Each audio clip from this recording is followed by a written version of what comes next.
I believe I believe I believe in one God, one absolute power and first cause to all things. I believe that this power is perfect love and creates out of a desire to express love. I believe all thought is creative, and how I choose to think creates my personal experience. I believe in the unity of all life and the immortality of the individual soul, forever unfolding. I believe I believe in the eternal goodness, the eternal goodness of God, the eternal loving kindness, and the eternal givingness of God to all. and so it is. and so it is. And so it is. And so it is. Oh yeah, there I am. Now, I wanted to let you know those were some of our practitioners and our board telling you about our Declaration of Principles. If you want to know more about who we are and how we are, look at our website, cslmidtown.org. It has all of that information and more. So now I'd like to introduce to you our practitioner of the day. He is just back with us from traveling all over Europe, having walked the Camino and a bunch of other walks and runs and bus rides and train rides and plane rides. We're really happy to have him back with us, Lee Huffman. Thank you, Bob. And welcome, everybody. It's really great to be here together, face to face, a chance to give each other hugs and talk to people and get caught up after all the time that we've been out. We're going to continue meeting here, and so we're also going to continue online, but we'd love to have more people come down and fill this place up, and it's great coffee, great fellowship. So as Bob mentioned, I've been away for a while with COVID and personal issues, and 3.5 months in Europe. It's been fantastic, and I hope to be sharing some of those things that I learned on the trip, things that I experienced on the trip, sometime at a later date. Last week, Bob delivered our first core concept of this teaching, and it is called God, or the thing itself, as Ernest Holmes put it. In that lesson, Reverend Dean reminded us that God's mind is the one mind, and it includes my mind and your mind. Therefore, we can each choose what is true. Lives, we can all attract and manifest whatever we desire in our heart. Said another way, as you heard in our Declaration of Principles, the line that I enjoy the most is all thought is creative, and how I choose to think creates my personal experience. And it's been really true for me over the past few years with what's gone on with COVID and what's gone on with the Camino de Santiago, 500-mile walk, and then time spent in Europe. It is so important about what we believe about God because it shapes what we believe about everything else around us. When we talk about duality of good and evil, it really creates a division. And there's never meant to be a division between any of us, and definitely not between us and God. So that division does not exist. We're all one. Reverend Dean shared that God is the ultimate representation of oneness. I like that concept. I like that idea, because in the ancient text, just most of them say, in the beginning, there was God. Today, as Reverend Dean shared with us, all there is and everything there is God. That's God. You're God. I am God. Because from the only thing that there was, which is God, when God, he, she, it, whatever you call, decided to express itself, there was nothing else. So it had to be an expansion. And so we all are representations of God. Nearly every religious philosophy or spiritual teaching talks about the concept of omnipresence And it comes down to the same concept. The fact that God is everywhere is because God is in everything, in and through everything. God is all there is. The other core concepts that we believe are how it works, which Reverend Angela will be talking about today. And then what does God actually do and how we live in this power. And that's why I like January so much. Around the world with Centers for Spiritual Living, most of the centers will go back to the basics. These are the basics that we're talking about here in the first month of the year to get us started again. I'm looking forward to today's talk. I'll let Angela maybe talk about her book that just got published. Quite an inspirational book. So I'm very pleased with that. And then I'm also looking forward to Bob's talks at the end of this month, the last two talks, just to get me re-centered. So I invite you to come and join us either online or even better yet, right here. This teaching, we have licensed practitioners like myself and Barbara last week and others, and they've studied for years to learn how to work with people as practitioners. And you can find them on the website at www.cslmidtown.org. So if you want to get in touch with a practitioner and have us work with you, we are more than happy to do that. Just reach for us. Okay. The key tool that we have as practitioners is a spiritual mind treatment. And a treatment is an affirmative prayer. So I'm going to share an affirmative prayer with you. And I want you to take it in. Any of it that resonates with you, please use it. Please take it into you. And any that doesn't, just let it go. And if you want, we can talk about it later. So I will say it in the first person because I'm treating my mind, and it's up to you to treat your mind. So I invite you to relax. Take a moment and make yourself comfortable, but not too comfortable, especially those of you out there that we can't see. Take a deep breath and hold it in, and then release it slowly. Let's do that again. Deep breath, release it slowly. Now know this with me, if you will. I know that there is one God, one creator of all things, the source of everything there is. For this prayer, I refer to the creator as source. I know that in the beginning, source was all that existed. Out of the desire to express itself, source formed an image in its mind and used itself to create everything that exists today. I know that I was created out of source, since source has the power to create and manifest. I and those around me have the power to create and manifest. Therefore, I can create a world of abundance that is mine to live within. Since source has the power to heal, I have the power to heal.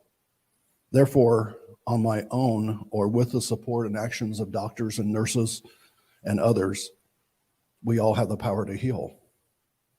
And I sense that there's a lot of healing needed. I see myself as healed. I see myself as whole. I see myself as healthy. I see myself as living in abundance. I see myself as free from all limitations. What I see, what I think, what I know in my head and in my heart will manifest. Yes, I've had this knowledge educated out of me, and I've had to learn it again. But now I remember that nothing can separate me from the heart and mind of the source, the heart and mind of the Creator, the heart and mind of God. Therefore, I put all other thoughts and teachings behind me, and I know that all is well with my mind, with my body, with my surroundings, with my resources. Today I know that health and abundance are mine, and they are yours. Join me in closing this prayer, and so it is. I'm very excited, but those of you who've been around the center for a while We are very excited today that we have a returning hero, Shiro, I guess I should say, from a longtime member, founding staff minister for this center, and who has been off in the world doing all kinds of wonderful things. She's back with us today to speak on this, what it does, or the way it works, rather, the way it all works. I put in the title just to give her a little extra spurt. And so without anything further, I will welcome to the stage Angela Harmon, the Reverend. Thank you, Bob.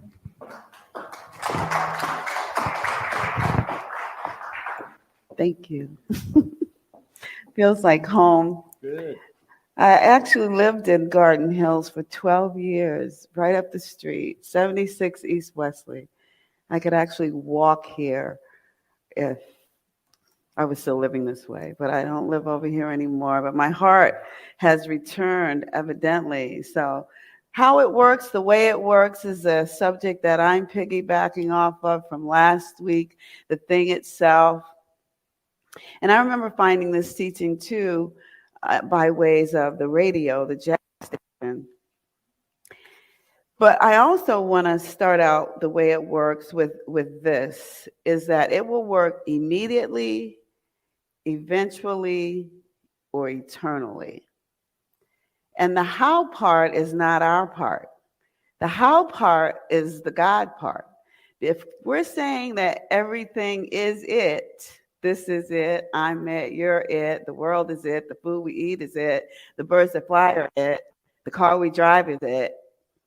So if everything is it, how do we get those things?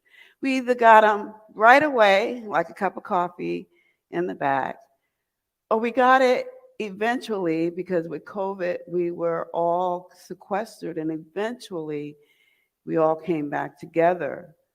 Or it's eternally, which is that presence that started from nothing, and out of nothing and out of no way, everything has ever been made has been made. So here we are, human beings playing around on the planet. And one of the human beings that was playing around on the planet, whose birthday is today, who's not on the planet anymore physically, but spiritually, Martin Luther King Jr.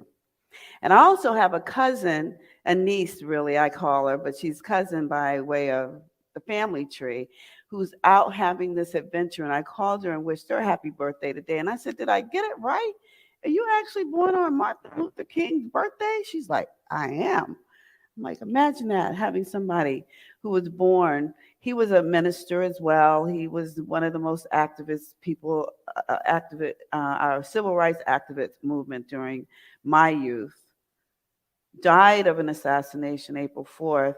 And as we know, the season of nonviolence is coming up. And he's actually a part of why we have the season of nonviolence. He and Mahatma Gandhi.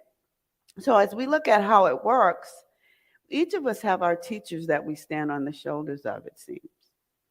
And as we think about that, I think about this immediately, eventually, eternally on how it works. I think as humans, we're not patient at all. I know I'm not.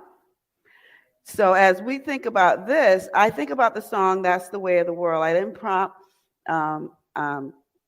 anyone to play any songs for me today, and we've got our multi-talented Vance back there doing everything. But if I could cue him now, I would ask him to say, That's the Way of the World, or play That's the Way of the World by Earth, Wind, and Fire.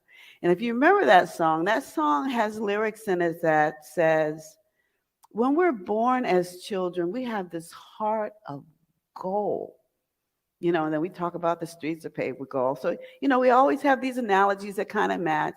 And then what it says in that line is that the world will make your heart turn cold. So every time we consider our children, our childlikeness in us, and then one thing after another happens, either eventually or immediately, we're not thinking about the eternally. The eternal is the power that made everybody, that made everything. But here we are, I want it now. We're in a society of I want it now. And if we looked at the video where it said heal, whole, and healthy, was it? That's all internal. You showed all of it was quiet, taking, even the baby was chilling. Right? Didn't he, mommy, daddy, just what is this? And just intrigued with it in the water and the rocks and the nature of it all. So what keeps that childlikeness in us so we don't let the way of the world cause us not to remember the eternal, because that's where we come from. So some of the movies that I love, I'm going to say, if I had to write this, is this journal my daughter got that I kidnapped, because I said I'm going to use this with Happy Academy to kind of use as icebreaker. So one of the things was, well, what are the top 5 movies if you had to pick top 5 movies? So in my essence, top 5 movies for me would be It's a Wonderful Life, The Godfather, what a contrast, right? Mrs. Doubtfire, The Wizard of Oz, and The Lion King. So those would be my top 5. Not that those are my only 5, but if I had to pick 5, those would be my top 5. But so as I thought about the talk, and the movie was coming on yesterday, so if I had to put in the top 10, it would be Jurassic Park. So Jurassic Park was on yesterday, and one of the lines at the beginning, because Alan and Ellie were diggers. They were digging for dinosaurs, and here comes this scientist that comes and is like, I need you to check this out. And so before this inventor arrives, they're digging and they're looking at what it looks like in the computer, and the guy says, don't touch the computer because you'll lose the vision. And so he's trying not to touch it, and he touches it, and then it gets all static. And he says, I hate computers. And Ellie says, the feeling is mutual. So I really took that part to say that whatever we put out there in the how comes back to us. So when she said the feeling is mutual, what are we putting out there? Are we putting mutual feelings out there? What are we putting? I hate computers out there, or do we? Now, I picked up on that being a former IBMer. It's like, he hate computers, man. You couldn't even do your job without you. So I loved computers. So I ended up in a world full of computers. So he didn't like computers, but he was a digger. So he didn't have to work with them. He really, truly got mutual reward from what he loved. So I picked that movie for another reason, too. I didn't write it down, but I'm going to try to paraphrase one of the watch it again. I just love Steven Spielberg. Ollie and the Jones, all of those have messages, but they said, God created dinosaurs. God destroyed dinosaurs. God created man. Man created dinosaurs. Dinosaurs destroyed man. And then the woman says, women inherit the earth. So here we are, women. We're inheriting the earth. And not that we don't coexist with all. I thought about Harriet Tubman with that one as we think of MLK Day.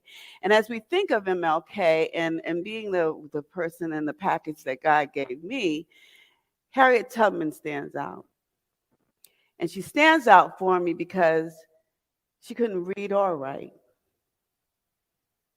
But this woman lived to be almost 100 years old and freed probably as many souls or more.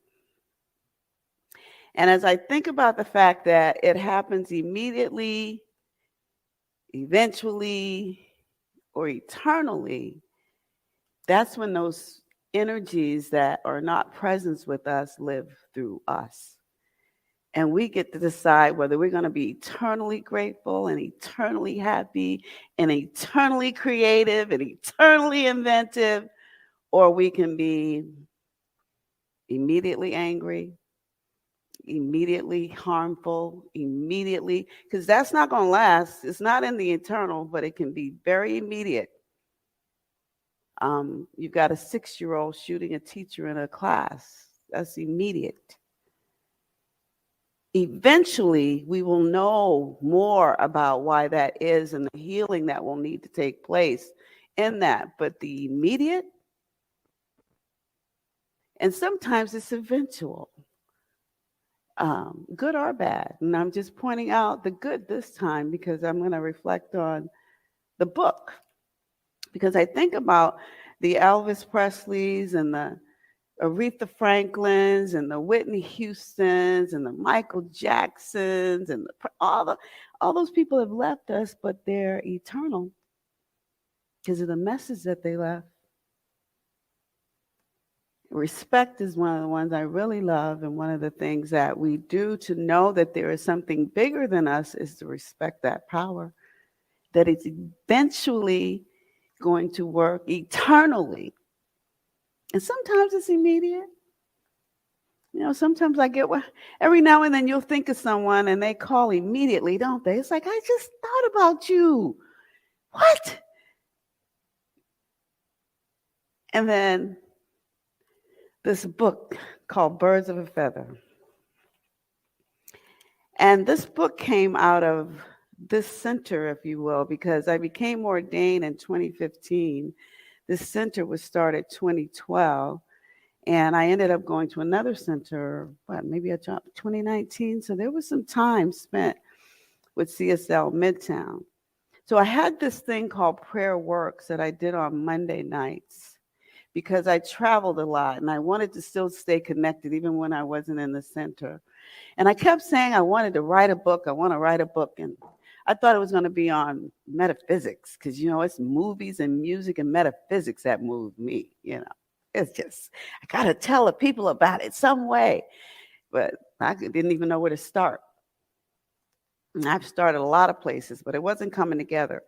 So my granddaughter was the youngest baby at a family reunion, and they gave her a Dr. Seuss Cat in a Hat book. And it was real small, and it was in rhyme. And I said, I bet I could do a book like that. So I promised my prayer group, I'm going to do something because I want to make this happen. So it's like immediately, no, but eventually. And so over a weekend, I wrote the story that I'm going to read to you. And when I left IBM in 2020, I wasn't sure what I was going to do. But faith kicked in and says, well, you're not going to get a new boss because I could have stayed. It says it's time for something new. So I prayed about it, woke up, covered about it, said, I'll see you about it, and left about it. That June was my last date. That August, I saw an ad on television that said, if you want to publish a book. So let me send this little script in I wrote for Prayer Work called Birds of a Feather. See what they do with that. That's September 2020. I'm on the way to the beach, what you saw there. And I get a call for an offer to publish. And my family was doing some different things because I think you realized that I had learned that I didn't even know my own true identity, that I didn't know who my father was. So that same year, I discovered his name and all of that from DNA Ancestral. But when you start finding out the truth, you think it's going to be kumbaya, but it is quite the opposite when the truth starts to come out. So lo and behold, did I not know that this Birds of a Feather book was going to be more than a notion. So I asked, what bird doesn't flock? Since I didn't seem to be feathering together as this book decided it was going to come to life. And I said, I must be an eagle because eagles don't flock. They mate, but they don't flock. So as I started out with this journey and they showed me what the illustration was and I signed up and all of this book came into life. And eventually it became this instead of just a email with paper and words. I hired an illustrator. You'll see all the colors when you order it. This was something that I thought I was going to give up on and said, the heck with it. I didn't use that word. So eventually, this was a journey because it started, like I said, September 2020, and it was not published until December 2022. So this was a journey, and we can be immediately upset or immediately happy. We can eventually know that it's going to come out in right timing, or we can give up on it eventually and it never happened. And the story I hope that you hear that I read in closing is eternal. And if I wanted to prompt a song after this, it would be Quincy Jones, Tevin Campbell's Tomorrow. So play that when you get home. But the book called Birds of a Feather by Angela Harmon, and the illustrator is Erica Ramsey Bowen. And this book is dedicated to children of all ages, inspired by my hatchlings. Once you learn to fly, trust your ability to soar. The wind will do the rest. Enjoy the journey. The story being told happens to be true. Find the lesson in the Three Amigos coup. It happened one summer, my daughter Jamila's major bummer. Out of nowhere, needing a place to nest, is my youngest of three with her children and her pets. Lucky, Tweety, and Stormy, a parakeet trio, draped in feathers, looking straight out of Rio. The dominant bird is Tweety, the only male. Yellow is his color from head to tail. Stormy looks like the sky on a cloudy day. Lucky's name suited her nature all the way. They didn't always get along in the space they lived daily, even though their behavior was somewhat scaly. Placed on the balcony for fresh air from time to time, to the top of the cage, the two of the three would often climb, possibly to discover an open door or begin an adventure, the world to explore. One day on the balcony, while planting flowers and sage, I must have created an opening when adjusting the cage. I didn't notice the gap, which was ever so slight, as I gazed at the planted garden with sheer delight. As the day was ending and the sun was set, as the setting of the sun, Jamila noticed instead of three birds, there was only one. I had no idea that the cage had opened and two had taken flight. Stormy and Tweety had flown away into the night. Surprised and alarmed, we wondered what happened, yet we kept our cool to avoid snapping. Were they hurt or eaten by a bird of prey, possibly that falcon that came lurking just the other day? We didn't want to alarm or give the kids a fright, though deep inside I knew Stormy and Tweety were all right. If Lucky could, what would she say? Where did they go? Why did she stay? Did she warn them not to go? Or did they ask her to, and she said no? With Lucky inside and we settled to sleep, after a prayer together, we didn't hear a peep. We woke to check the balcony if the birds were back after escaping last night because of a little cage crack. We'd already decided to take an easy Sunday morning after our birds took flight without a warning. Lucky woke chirping, lively and strong. Could there be something outside going on? The notion came to place her back outside, secured her cage, and allowed her to guide. That's exactly what happened as Lucky sang. Though Tweety was spotted first, Stormy returned first to the gang. Eventually, Tweety decided to reunite. To our amazement, the duo made it through the night. Three birds of a feather back together, through thick and thin, no matter the weather. Their journey landed them home safely to stay, demonstrating prayer works. Namaste. And so it is.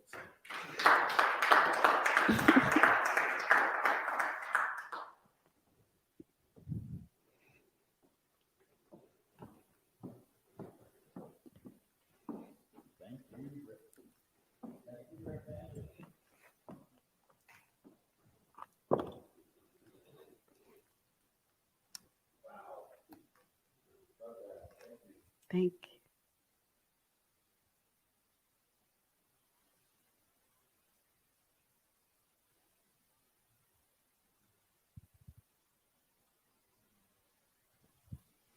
1, 2, 3. There we go. It's on. So our man of many talents, our man of constant change from one thing to the next, to the next, to the next, and handles it beautifully. He only talks loud and noisily to himself sometimes, which I had never seen until today. But given all that we have accomplished, I'm so happy to introduce and present to you Vance Blue, our treasurer and par excellence, everything. Thanks, Bob. All right. So that was an excellent talk. Thanks, Angela. So technical difficulties aside, we made it through. We swapped cameras in the middle of the service, if you didn't notice that, and we get the audio all working. So I want to say we appreciate your donations to the website, online. If you're here in person, you can drop money in the basket or a check. We take all of that. And there's another way you can help out, and that is on YouTube, search for CSL Midtown Atlanta, all one word, CSL Midtown Atlanta, and like the page. Actually, join the channel. Actually, that's it. Subscribe to the channel so we get more viewers on that. So you'll all do that if you haven't already. The subscriptions help bump up our reach, and so more people will see us out there in the world since we broadcast on YouTube. And now I'm going to go through our affirmation of prosperity. So if you will join me in saying the affirmation. I live in a universe of abundance. As I freely and joyfully give, I join in the divine flow, and all that I share with life returns to me, multiplied abundantly. And so it is. And now I'm going to give it back to Dr. Bob. We've got a video coming up about his class too. Thank you, thank you, thank you. Thank you, Angela. That was awesome. I got my heart touched big time at the end of that. It was beautiful. So coming up at the end of the month, we are going to have the beginning of our prosperity class, Prosperity Plus 2, and it's because it's the second version. And Mary Mann Morrissey and I are teaching this together. She will be pre-recorded. I will be live. And here is an invitation. Hi, this is Mary Morrissey. I'm here at the invitation of your ministry to give you an invitation. Some of you and I have spent 10 weeks together in a program that your center offered called Prosperity Plus, a new way of living. Well, we're here today to offer what's next. So Prosperity Plus 2, Harnessing Your Invisible Power, is for you. It's for you if you have a specific area of your life where you would really love to multiply and magnify the results. It's for you if you would love to discover what it is that really matters to you, and then to serve that with your time, your energy, in a way that is easy, where the abundance to support what matters to you is the natural result of your daily life. It's for you if you're willing to 10 weeks, just for 10 weeks, a small amount of time really, because truth be told, 10 weeks from now, if you keep breathing, you're going to have a life anyway. It's for you if you're willing to do an experiment and just discover that the power breathing you is so much more than perhaps you've ever known, and that what maybe seemed so far away and such a difficult thing was way easier than you'd ever known. So you're being offered the opportunity to go sign up for Prosperity Plus 2. I'm going to encourage you to do that today, because the moment you sign up, something magic begins to happen. Your energy recognizes, you recognize, oh, things are changing here. Things are changing here. It takes 7 miles to turn the Queen Mary. But the moment the captain issues the order, all hands under deck go to work on that order. Now, the minute you sign up, there's a whole part of you that knows, all right, things are going to change here. And then start paying attention to what really matters to you. Come to week 1, come every single week, and we're going to have an adventure in harnessing that invisible power and living a life ultimately that you describe, that you love living, because we really do believe that you literally can live a life you love living, giving the gift that you came to give in freedom and ease and grace, because the one breathing you is far greater than any circumstance in this world. You're invited now, officially, right here, right now. Come share and be part of Prosperity Plus 2, Harnessing Your Invisible Power. And there you have it. So join me, if you will, in our closing affirmation. It's on the board. I leave this place now knowing something better than I knew before. I go forth into the world with a heart full of love and a mind full of good sense. I look at the world in a greater way, knowing that I have within me everything I need to create the life I desire. I give thanks for this understanding. I am grateful for the spirit of life that lives through me, and so it is. Thank you.